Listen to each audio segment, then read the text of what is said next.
ভারতের রাষ্ট্রপতি ছিল মুসলমান, 3টা রাষ্ট্রপতি। আমি আবার ভারতের রাষ্ট্রপতি হব প্রয়োজনে, পুরা সমগ্র হিন্দুদের মুসলমান বানায় ফেলাম।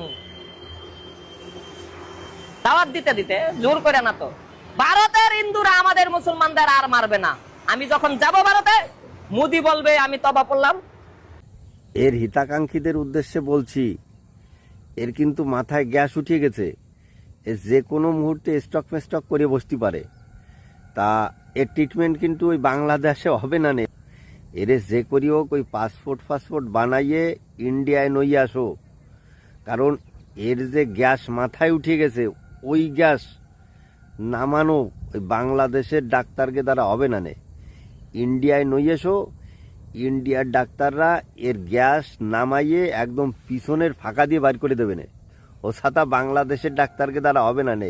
এরে আগে ইন্ডিয়ায় পাঠানোর ব্যবস্থা করো। এরে কায়দা করে ট্রিটমেন্ট করে পিছন দিয়ে গ্যাস বার করে দিই। না হলে ও ও কিন্তু যে কোনো সময় স্টক ফিস্টক হয়ে শীত হয়ে পড়ে থাকবে না, বুঝলিয়া। ওর শুভাকাঙ্ক্ষী যদি কেউ থায়ে সে যদি ভিডিওটা দিয়ে থাও, অবশ্যই ওর এই ইন্ডিয়ায় পাঠানোর ব্যবস্থা করো। ওর মাথার গ্যাস পিছন দিক দিয়ে বার করিয়ে দিই।